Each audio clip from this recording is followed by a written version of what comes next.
Hello guys, welcome back to my YouTube channel and today I will tell you about parts of speech. आज मैं आपको सबसे आसान तरीके से बताने की कोशिश करूंगा पार्ट्स ऑफ स्पीच के बारे में।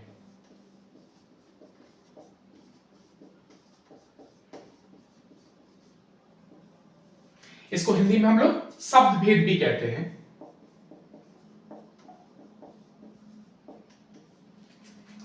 चलिए, parts of speech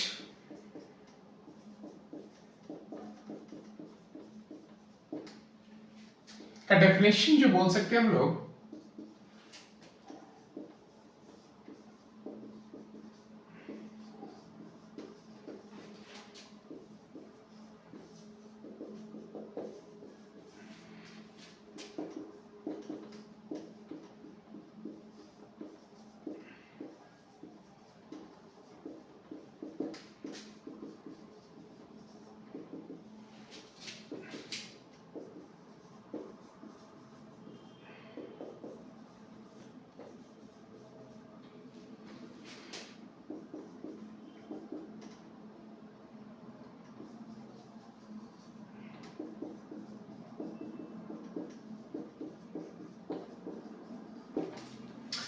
all the English words are divided into 8 groups।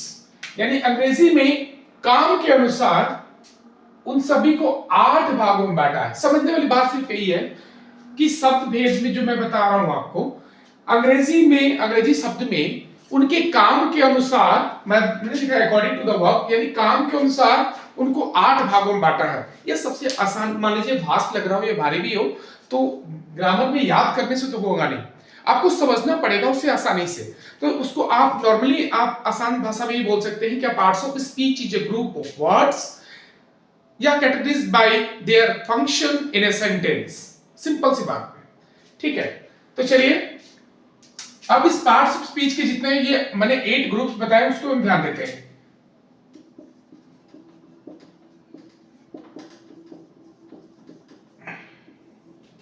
चलिए, सबसे पहला noun,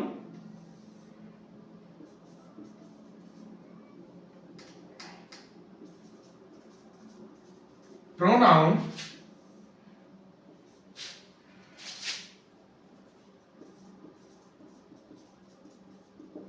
acceptive, verb, adverb,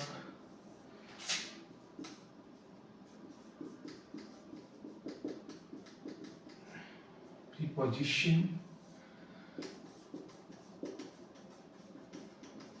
conjunction and at last interjection। ये 8 होते हैं पार्ट्स ऑफ स्पीच में। Noun, pronoun, adjective, verb, adverb, preposition, conjunction and interjection. ये 8 के 8 अपने काम के अनुसार इन सभी को हम लोग पार्ट्स ऑफ स्पीच या शब्द भेद कहते हैं। अब चलिए हम एक एक करके सबको आसानी से देखने की कोशिश करते हैं ताकि एग्जांपल के साथ, ताकि आपको समझ में आ सके। चलिए अब हम पार्ट्स ऑफ स्पीच के जो 8 भाग थे उनमें से सबसे पहले हम नाउन पे चलते हैं। नाउन मीन्स आप सभी को पता है संज्ञा। चलिए इसको परिभाषा हम देखते हैं कि a noun is the name of person, place, things। A noun is the name of person, place, things। etc आप कर दीजिए, ठीक है। या एक और आप इसको शॉर्ट डेफिनेशन कर लीजिए,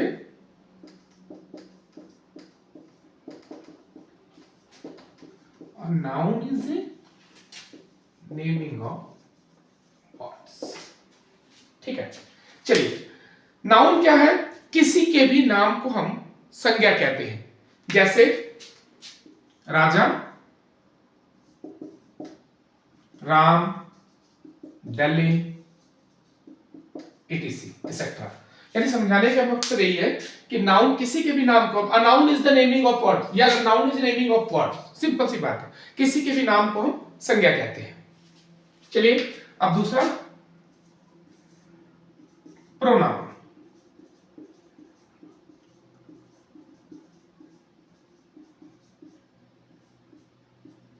प्रोनाउन में होता है आपका सर्वनाम।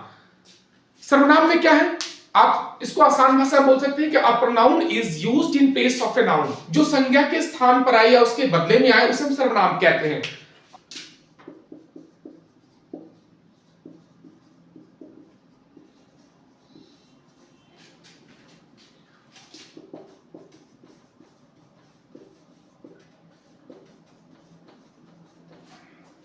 A pronoun is used in place of a noun.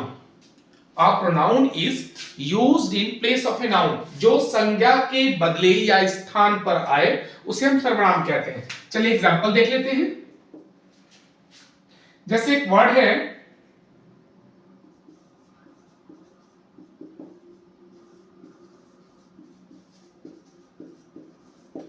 Ram is a good boy. अब इसमें मैंने बताया कि pronoun is used in place of a noun, तो राम तो प्रोनाउन है नहीं, राम तो नाउन है क्योंकि ये किसी का नाम है। तो यहां पर एग्जांपल में Ram is a good boy, Ram एक अच्छा लड़का है, लेकिन मैंने बताया सर्वनाम में कि pronoun is used in place of a noun, जो संज्ञा के स्थान पर आए। इस जगह पे हम ये भी तो लिख सकते हैं कि he is a good boy, ठीक है। तो जो ये संज्ञा की जगह पे जो सर्वनाम आया है, यानी जो ही, ये क्या है आपका, ये प्रोनाउन है। अब इसको लिख सकते हैं ही सी दैट दिस etc, ये सारे प्रोनाउंस हैं, ठीक है। चलिए अब आगे चलते हैं।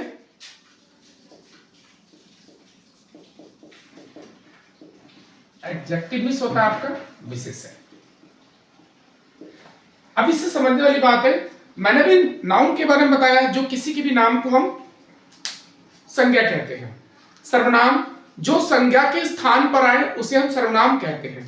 अब यह एडजेक्टिव यानी विशेषण, अब जो इससे पीछे हमने जो दो पढ़ा है नाउन और प्रोनाउन, अगर उन दोनों की जो विशेषता बताए, जो नाउन और प्रोनाउन की विशेषता बताए, उसे हम कहते हैं विशेषण यानी एडजेक्टिव। इसका डेफिनेशन हम लोग सिंपल भाषा में करेंगे। An adjective is a word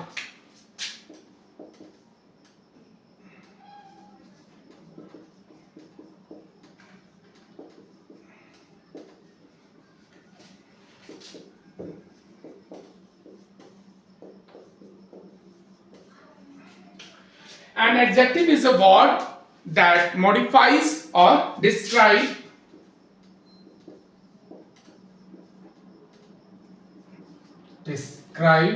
a noun or pronoun। मैंने एडजेक्टिव में क्या बताया कि an adjective is a word that modifies or describes a noun or pronoun, जो संज्ञा और सर्वनाम की विशेषता बताए या जो खासियत बताए उसे हम विशेषण कहते हैं। एग्जांपल ले लेते हैं।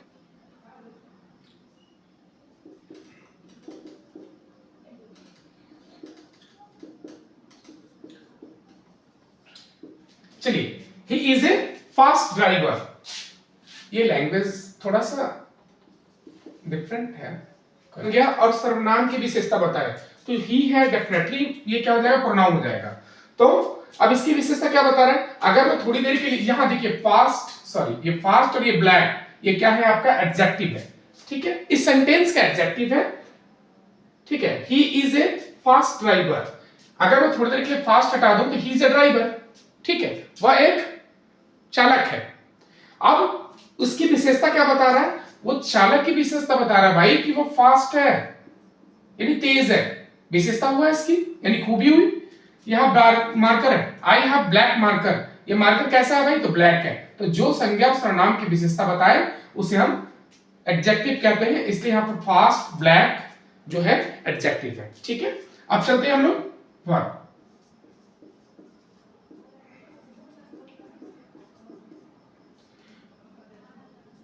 वर्ब मींस क्रिया। वर्ब क्या, तो a verb is a word that indicates a physical action, a mental action और अ स्टेट ऑफ बीइंग।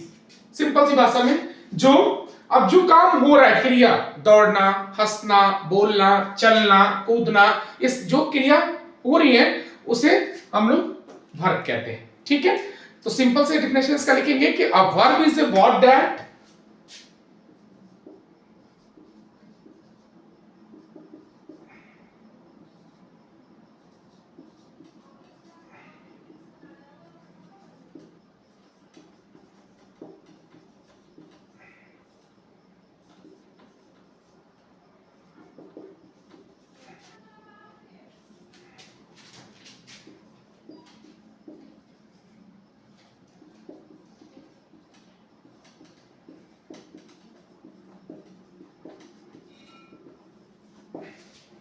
चलिए, a verb is a word that indicates a physical action, a mental action or a state of being.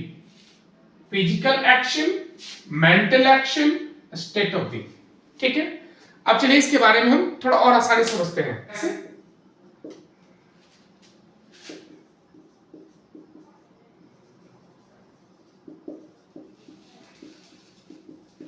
हंसना, रोना, दौड़ना, कूदना, खेलना, ये सारे के सारे आपके वर्ब है। जैसे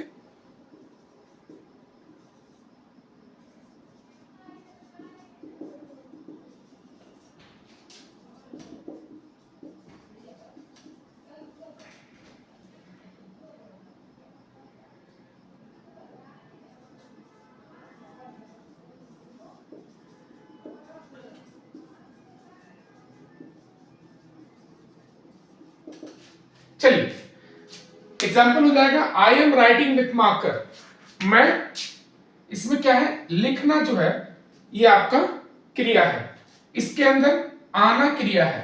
जैसे लिख रहा राइट मीन्स लिखना, कम मीन्स आना, ये वर्ब फॉर्म है, यानी ये। ठीक है,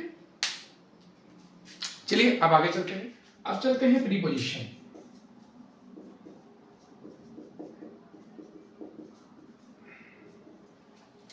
देखिए, a preposition is a word used to link noun or pronoun। Simple सी बात।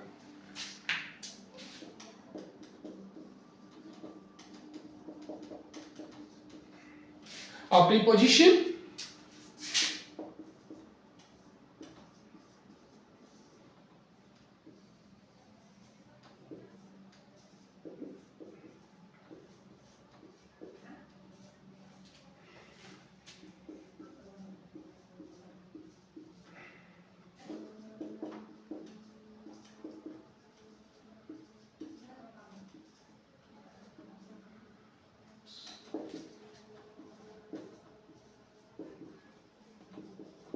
sentence।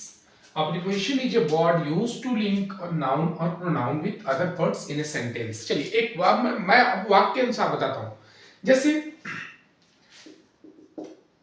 एग्जाम्पल हो जाएगा इसका, on, in, under, up, before,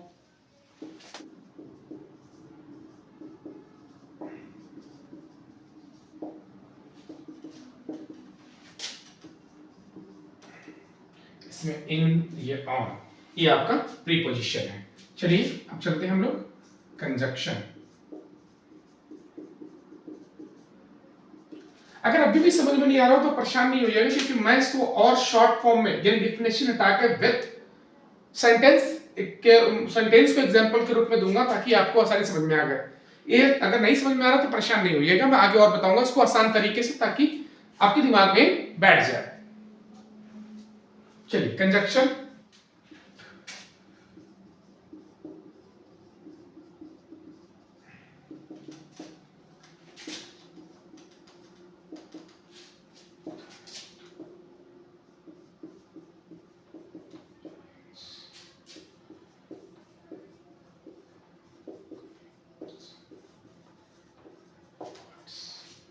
ठीक है, conjunction is a verb that joints और कनेक्ट्स वर्ड्स। चलिए इसका एग्जांपल लेते हैं, एंड, बट, etc। अब सेंटेंस के हिसाब से अगर समझने की कोशिश करें, जैसे कोई वस्तु है, चाहे कोई भी,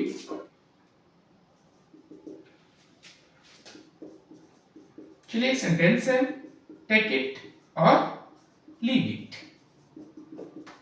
देखिए टेक, टेक इट ले लो इसे, यानी टेक मतलब लेना यानी वर्ब है, और ये भी लीव इट ये भी वर्ब है। देखिएगा ले लो इसे या छोड़ो, ठीक है, यानी दो में संबंध स्थापित कर रही है और, ठीक है, इसलिए और क्या हो जाएगा, कंजक्शन हो जाएगा, दो शब्दों को जोड़ रहा है आपस में। दूसरा है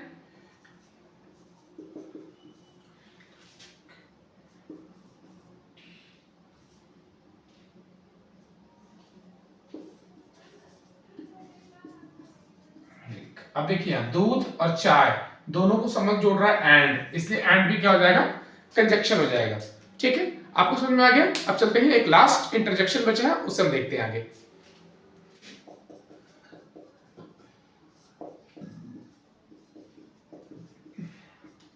इंटरजेक्शन, विस्मयादि बोधक।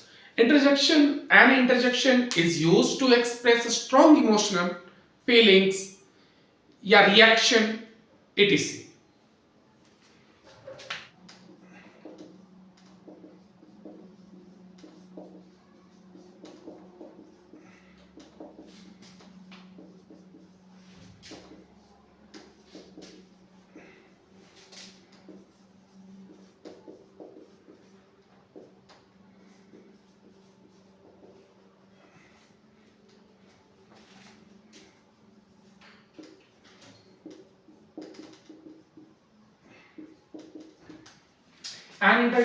An interjection is used to strong emotion, feeling and reaction. इसके एग्जांपल हो जाएंगे, जैसे हम लोग जब खुश होते हैं ज्यादा तो क्या लिखते हैं, हुर्रे, ठीक है। दुख होता है तो हम लोग आह या ओ कुछ भी बोल सकते हैं इसमें। तो खुशी में, दुख में, या जो कभी हमारा बैड फील करे या अच्छा फील करे तो हमारा रिएक्शन होता है। हालांकि रिएक्शन का किसी सेंटेंस से कोई लेना देना नहीं है। आप जैसे देख लीजिए,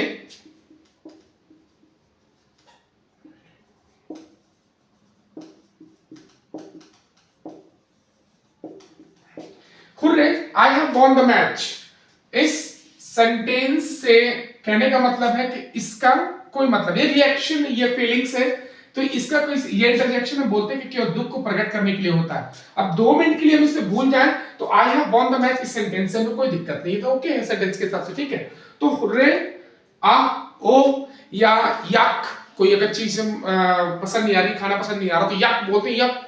तो वो सारे के सारे जो रिएक्शन है वो सारे के सारे इंटरजेक्शन कहलाते हैं, ठीक है। मेरी वीडियो आपको पसंद आती है तो मुझे सपोर्ट करें, और अगर नहीं आती है तो कमेंट करके मुझे बताइए कि मुझे मेरी कमी कहां से है, मैं उसमें सुधार करने की कोशिश करूं ताकि आपको मेरी वीडियो अच्छी लगे या मैं आपको साइड से बता सकूं। चलिए कल फिर मिलते हैं नए लेसन से। Thank you.